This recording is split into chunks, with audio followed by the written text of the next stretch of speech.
Hey, Kristy Glass back at the Knitting Garage. I'm so excited because Doris is here. And when I did my interview with Leah, she was actually giving a private class right here at this table. And so I'm actually really excited that you said yes to an interview because I've met Doris a few times and she just, whenever I come to the Knitting Garage, she's just like the expert knitter. Like you can tell. I mean, look at just what she's wearing. You're just like, I am in the company of an expert. So I thought maybe you could start by telling us, how did you get to the Knitting Garage? Because I can see that you've lived a little longer than me.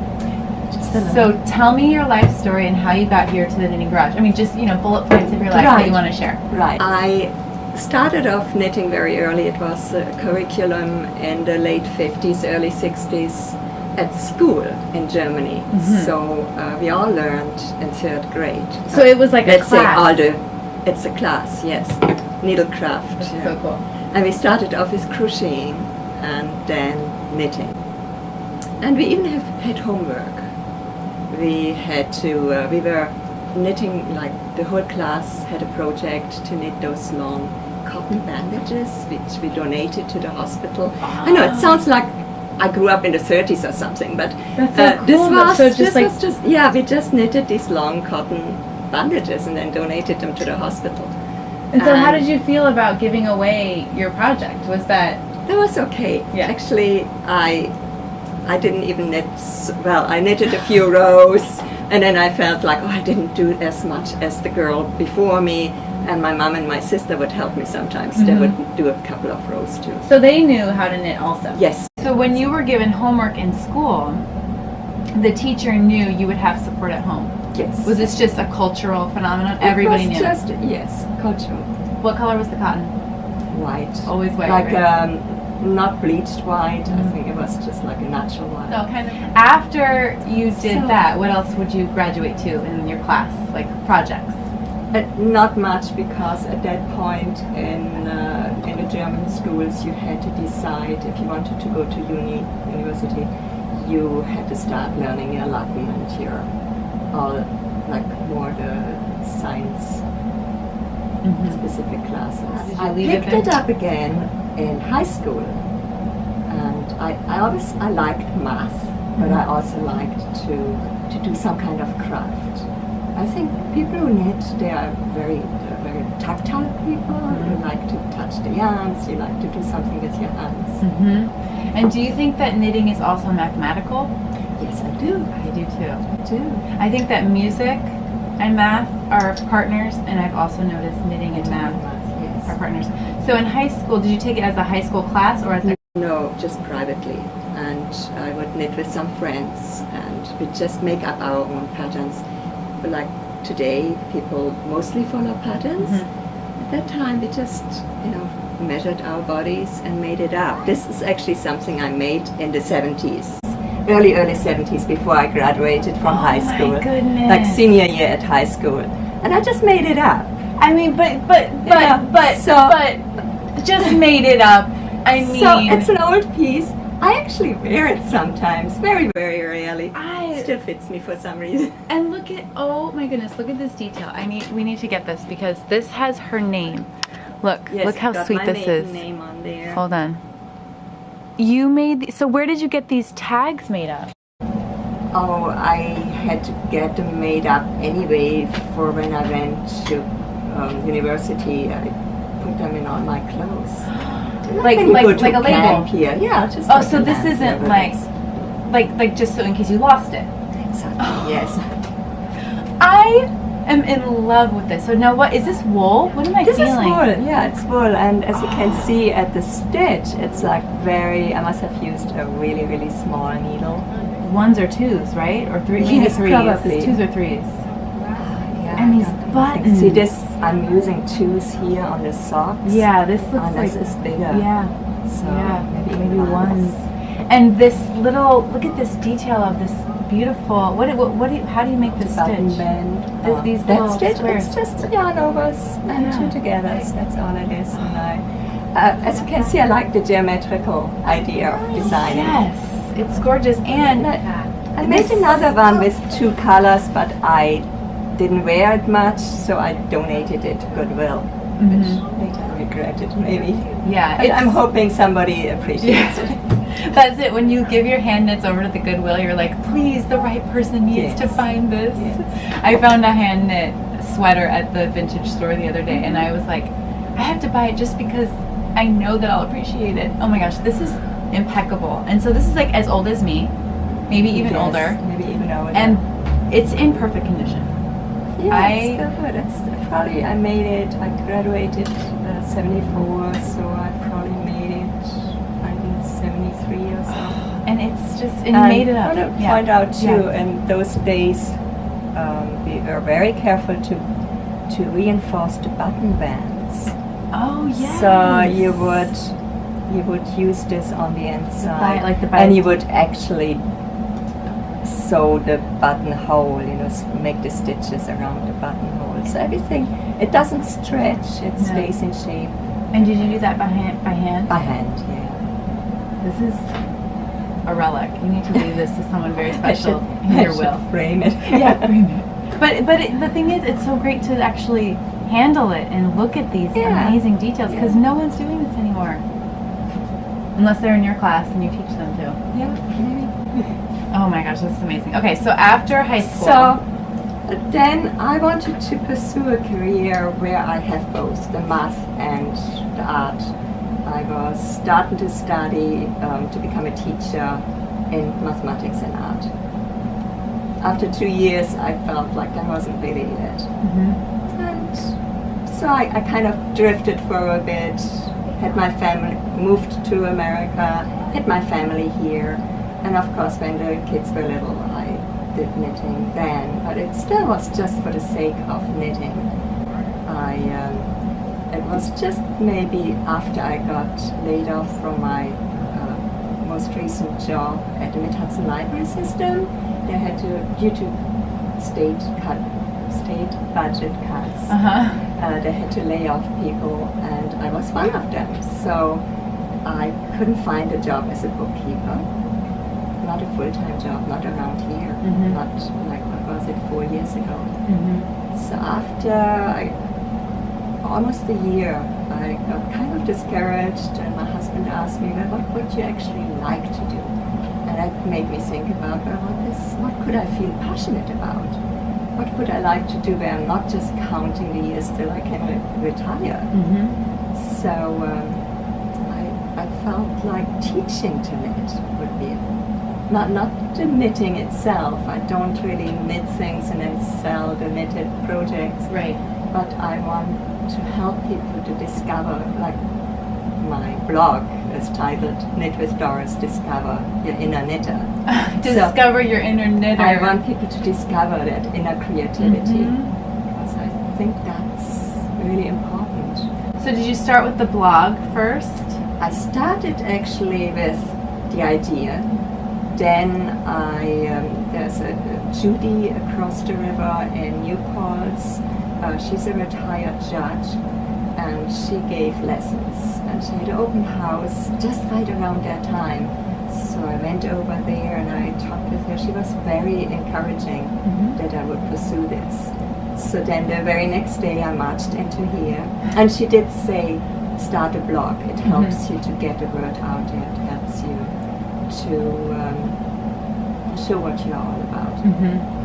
And so the very next day I walked into here and I asked Leah if I could give lessons here or classes, and she seemed quite excited by it. Because it's very bold and brave to walk into a knitting store and say, I'm going to teach knitting here. And so then what was the next step after that? Leah suggested have a business card. So everybody seemed very supportive, trying to help me with this endeavor. So mostly do you do one-on-one lessons? Mostly one-on-one. Okay. When I give classes, I find 3 is really the maximum to enable me to give the time I want to give each person. I was just reading Elizabeth Zimmerman's book, Knitting Without Tears, and she was discussing the German way of knitting versus, I guess, the American way. And I get them confused. It's continental versus English. Yeah. So how do you knit? I knit continental. And so is that the better way to knit? I don't want to be judgmental. If somebody feels more comfortable to knit English way, is fine. And you can teach both. I can. I'm not that good with the English way. Okay. I actually find it very cumbersome. Yeah. Okay, that actually answers your question. Personally, I knit a continental way, and I don't see why I have to learn something else. Exactly. Before we get to the headband, let's talk about crochet versus knitting, because I learned to knit as a kid and then just sort of knit very basic primary things as an adult, and then I would try to crochet and get frustrated, but then one day I just said, I am learning to crochet, and I did, and I love crocheting so much.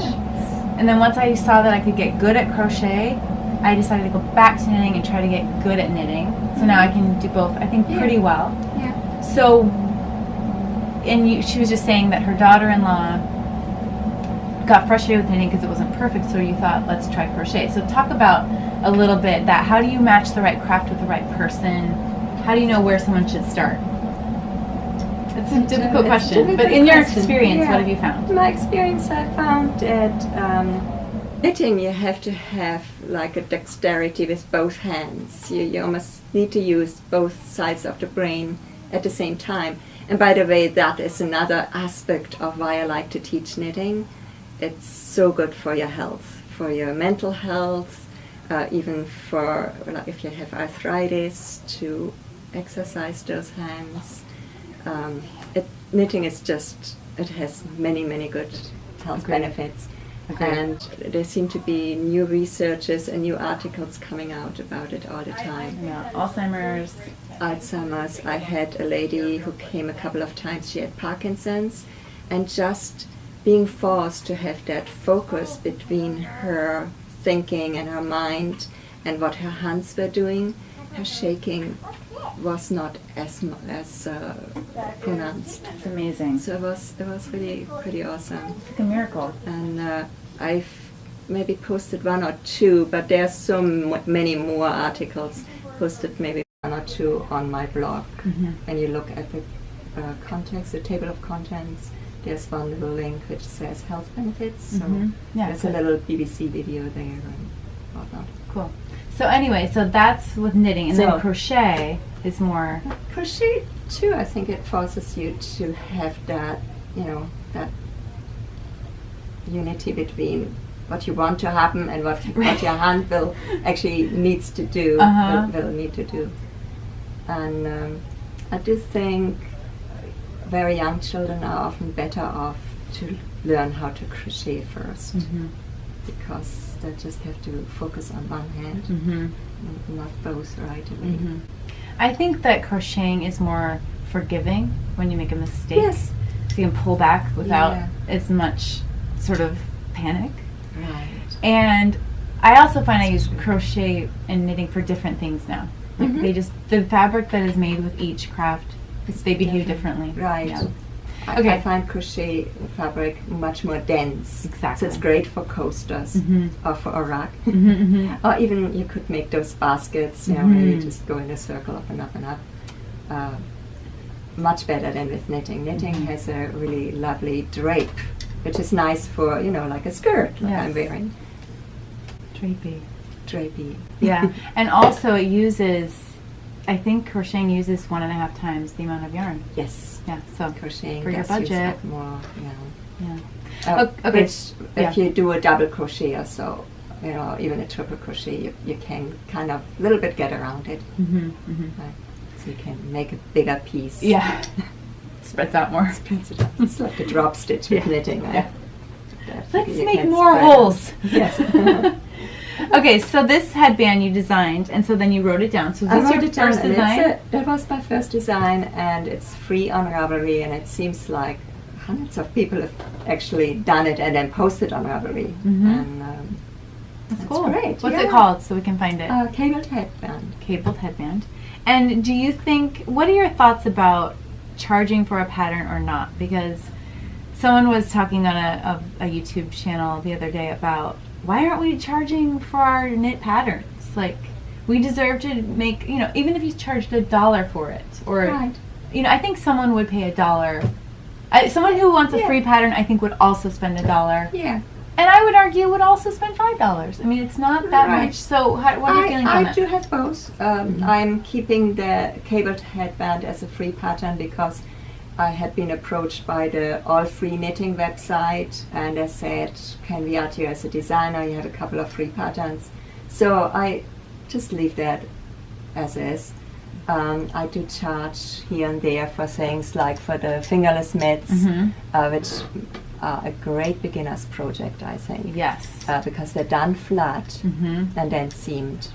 At the thumb or on the yeah, right here. Yeah, I've right seen them there, here. and then you just leave a little gap for the thumb. Yep. And I charge $1, I think, or $1.50. Yeah. I have actually Yeah, a I think. binder with all my.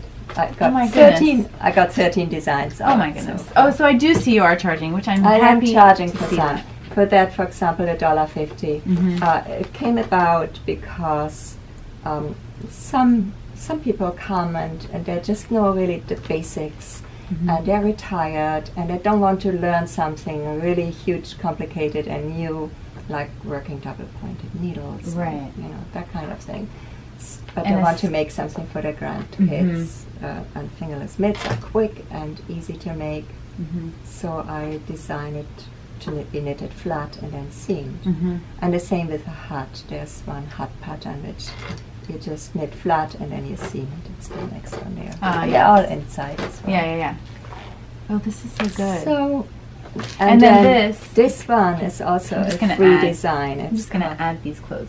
Oh yeah. This is That one is called the Candle Flame Shawl. gorgeous. A good friend of mine who lived next door to me, she was dying of cancer. Before her first chemo, her husband took both of us to Webb's. We had never been. And I bought this beautiful Madelinetosh yarn there.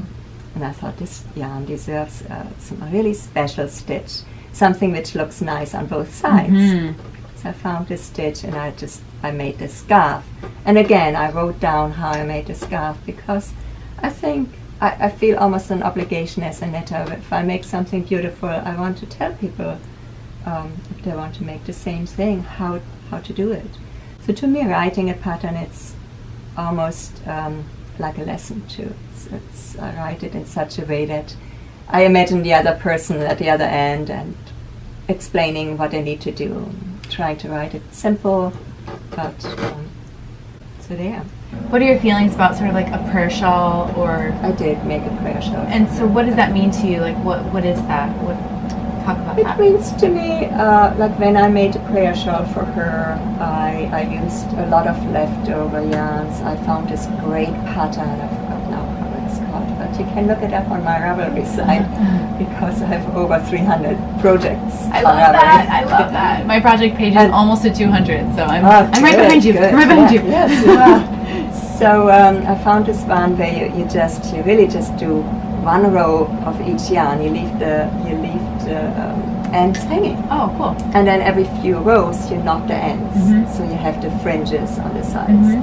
And I choose yarns which blend nicely into each other. I went into her stash too, so it became a bit of a memory shawl too, because she knew she used that yarn for her husband's sweater. This yarn she used, and when I worked on it, I tried to do it not when I was angry or anything, but when I felt relaxed and I thought about her, and like the name says, like I prayed for if it was possible to heal her or give her some more time with the family. Is this one of your patterns?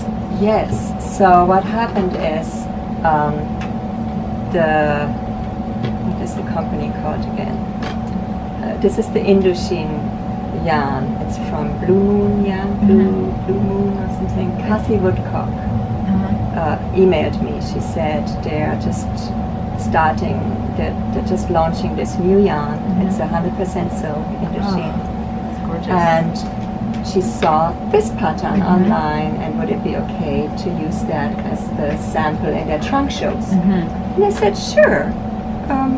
Could you send me a couple of Skeins. Yeah. And she did, and she was very encouraging. She said, write another pattern. Once you have the yarn, write another pattern and charge for that one. Yeah. So this one I do charge. It was obviously a little more work went into writing this pattern, and I also added beads here. But you can use it. You can knit it up with or without beads. Yeah, but it is so nice with the beads. Yeah, it's nice. It came out. I like it. It came out nice. And I did a store sample of that same pattern in a beautiful white yarn. It got lost. So I did another one in a brown. I must say I don't like the brown as much, but so we still have that store sample. It looks completely different in the thinner yarn. Would you? I'm not sure. I thought I saw it this morning. Do you use a shawl pin with this, or? Yeah, I use shawl pins. I'm trying to get into shawls. Yeah, and how to wear I them. love shawls. I wear. So many people I think it's love them. a very European thing too. Yeah. You know, you have to, and I have some really big flowing shawls. Yeah. You know, the other day I was wearing this big one. It's just not even wrapped more than once. That's cute. My cousin-in-law, she was telling me her favorite way to wear a shawl, and this may not be the best example because this one's so delicate and fancy, but she wears it kind of like a handkerchief where she'll put the point kind of in front. Oh yeah, yeah. And that's sort of nice too, because then, especially with this pattern, you can see the beautiful. You can see the lace. It's kind of like a collar. This is a pattern I just did this spring, and maybe it's my math comes back out a little more. I love this yarn. It feels so nice. It's from Lana Grossa, which is a great. I usually have great yarn. It's 67% viscose and 33% sure wool, which is virgin wool. Huh. And very interesting. It has a lovely feel. It's a bit too thin for a shawl, so I just made a tube. And the great thing with this pattern is you can learn, I actually explain how to do your striping without a jog when you knit in a round. A jog is when? A jog is because when you knit in a round, it's actually like a spiral. So if you start with your new color here, by the time you come around, you are up here. So you will have to pull the stitch below up to the same level. And then knit those together, and then you don't have a jog. So both colors are used up in the same amount. Yes. And I felt it was like the water coming in and out, like the tide. And the Hudson is a tidal river, so. And these colors are oceanic as well. Yes. These aren't the same colors you used here. No. Yeah, this is just greenish. another suggestion. You could do it in these two. But I like the teal and the silver gray. This is beautiful, and this is masculine too. Don't you think this is masculine? Yeah, and some people have come and said, "Oh, I'm going to make this for my boyfriend or for my husband."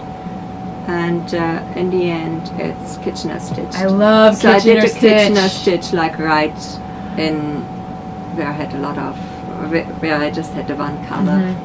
Did you block this? Yeah, I did. Yeah, I just blocked. The Kitchener stitch is so magical. Yes. I love it. Great. Yes. So I'm going to link down below your blog, your Ravelry page where you can find all these patterns. I'm going to have all the links. Yeah. And are there any last sort of tips or words of wisdom for anyone who's sitting here going, I'm never going to be as good of a knitter as Doris? There definitely are a couple of tips and two more things I would like to show. Yes, please. The tips would be don't try to run before you walk. That is a great tip. Or and jog. That's true. Or jog. It's true with everything in life, really. And if you make a mistake, tink it, which is knitting backward, or unravel it. You call it tink it? Tinking. I didn't because know it's that. Instead of KNIT, it's TINK.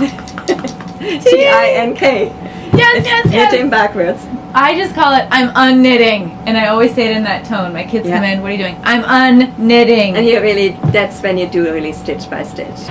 So good. So that's stitch by stitch. That's stitch by stitch. Because some you can unravel. Right. And save with your lifeline. Yeah. There's different ways. I just did that with lifeline too, but if you don't have a you can also put a lifeline in afterwards before you start unraveling. That is right. I have done that.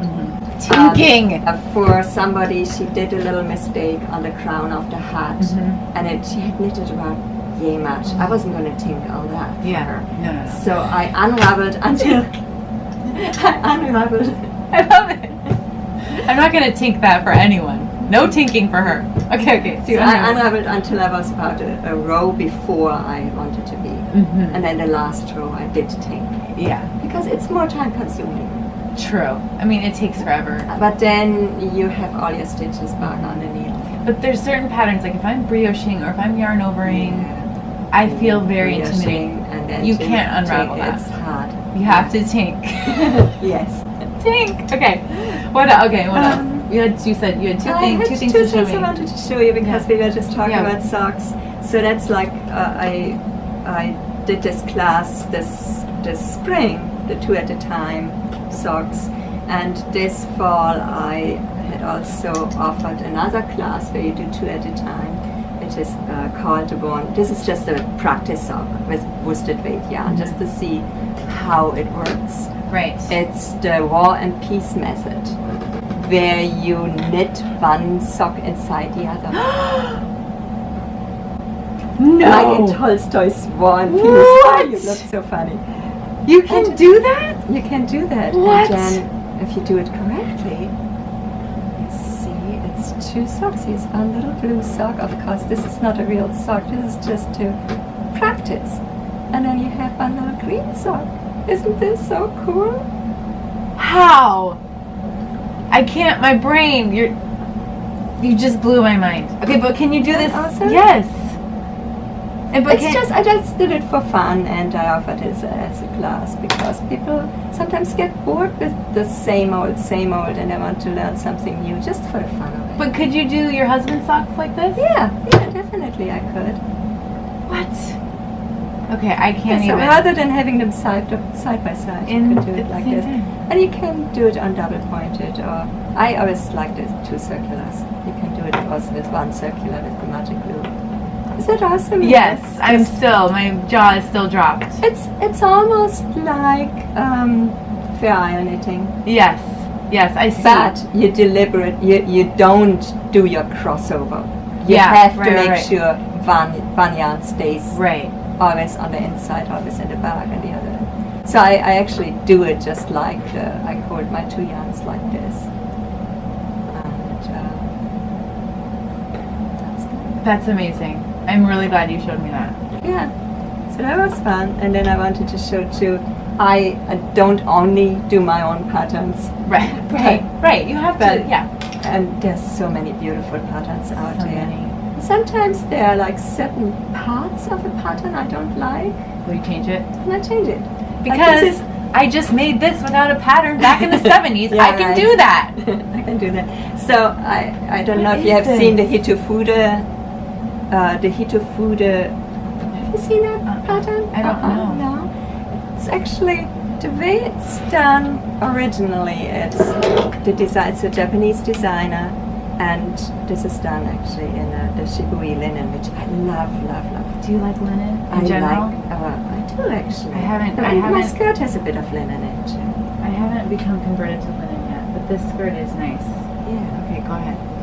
So the original design is she does it she does a circle. She knits it in a circle and then adds the stitches, and she does the same thing I did here.